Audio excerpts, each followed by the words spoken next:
Hey everyone, welcome back to my channel. Today I'm here with a review of the new Maybelline foundation.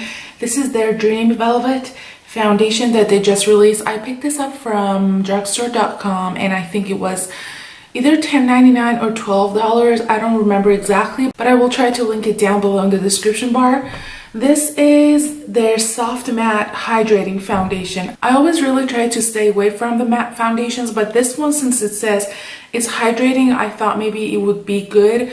I picked the color 60 Sandy Beige, and this is how the packaging is looking like. It has a tube, it's very lightweight, it doesn't feel like very heavy at all. So I'm gonna go ahead and try this foundation on my face and see how this works on my skin. I have combination to oily skin and I always try to stay away from any matte foundations.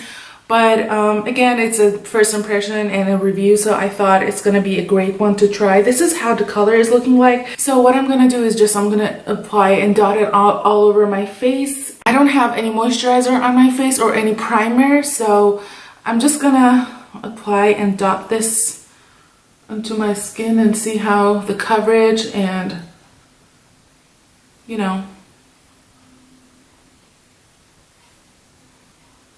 application is. I'm gonna try and blend it with a foundation brush. Okay, the coverage is good though.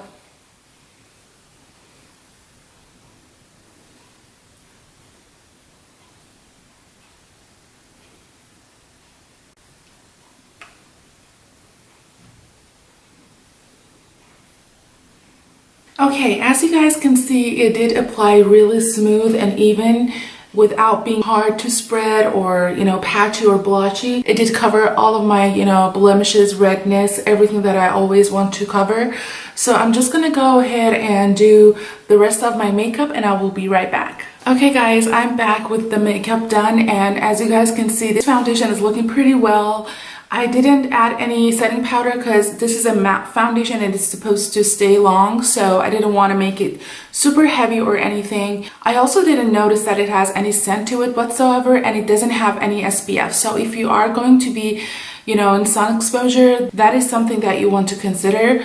But other than that, I can see some pores looking obvious and visible, but it's nothing major. Since this is a matte, or I would say a satin finish foundation, I can see the foundation on my skin. That's something that I do not like with matte foundations, and I do not experience this situation with any CC cream or even a tinted moisturizer that they do have any high coverage. So other than that, I think this is looking pretty well. I did try to set my under eyes with a tiny bit of Laura Mercier Secret Brightening, but other than that, I don't think I see any major need in my skin to set it. The foundation is looking pretty smooth and everything, but I do not think this is my personal preference if I like this foundation on an everyday basis, because as it feels very comfortable and very lightweight on the skin, I can see the foundation on my skin visible in a very close distance, so that's something I always consider.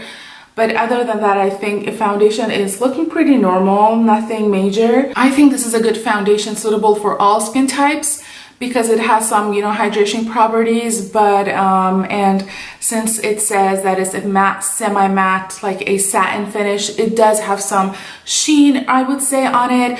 I also didn't add any highlighter because I wanted to show you guys the real finish of the foundation, although I'm sitting in front of artificial lights. But other than that, I think the foundation is looking pretty normal. I don't think I have anything else to say. And also the foundation is looking dewy and if not glowy. That is something weird. I didn't add any primer or any moisturizer on my face, so that is something to look. But I think coverage wise and the application wise, this was an okay, if not a very good drugstore foundation so far.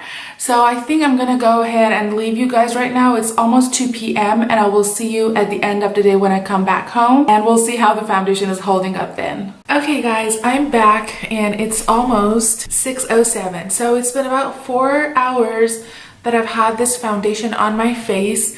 I think the foundation held up really well, as I can see in my mirror close-up. The only problem that I had was just I can see the foundation sitting on top of my breakouts and stuff like that. Other than that, I didn't see like any you know, major problems. My pores are still like the normal as usual. I do have some wearing off of the foundation around my nose and mouth, and that's only because I'm constantly rubbing my nose because I have itchy nose and sometimes it's allergies and stuff. So, and it's winter, so that is why it's cold outside and I am constantly rubbing it. But other than that, I don't see any like any breaking apart or anything else like that. It's just when, like, for example, I put my hand in here, so when the foundation definitely did wear off a little bit, obviously. But I don't think this foundation worth the hype of, you know, just going crazy for and just running out to buy or find it, because I still think the L'Oreal Infallible 24-Hour Matte Foundation is still the better version of this one. You can buy that one and be good to go. A very lightweight matte foundation that doesn't let your oil throughout the day and will keep you matte, and it's long lasting because it says it's for 24 hours, but I can say it's good 12-hour foundation. But other than that, I don't think this foundation was anything like special or, you know, something that would change your whole entire life. But it was really nice to try it and see how the foundation feel. Although I wanted to say I did blot it away with my blotting papers just a minute ago, and now my foundation feels and looks fresh again. So that's a really plus to this foundation, that you can, you know, just blot the oil if you are oily or combination, and you'll be good to go for the rest of the day. One more thing that I want to mention, that this foundation, as it says, this is a matte foundation. Yeah, it's a soft matte. I would say this is more of a satin or even a little bit luminous, because I don't see like anything being flat matte. Like, you know, it's nothing like that flat as a matte. So I really liked it, but I guess, you know, it's just a personal preference. If you like Maybelline or if you get to try this and enjoy it, I think this is a good foundation worth the trying. But I don't think this is something that you should go and be crazy and buy it. And, you know, you can still go ahead and try it, but I think the L'Oreal one is a really, really good choice from drugstore, and it's the same price, but, you know, results are much, much better. So I guess that's the end of this video, guys. I hope you guys enjoyed this video, and hopefully give it a thumbs up and subscribe to my channel for more videos this week. And I will see you guys in my next video. Bye.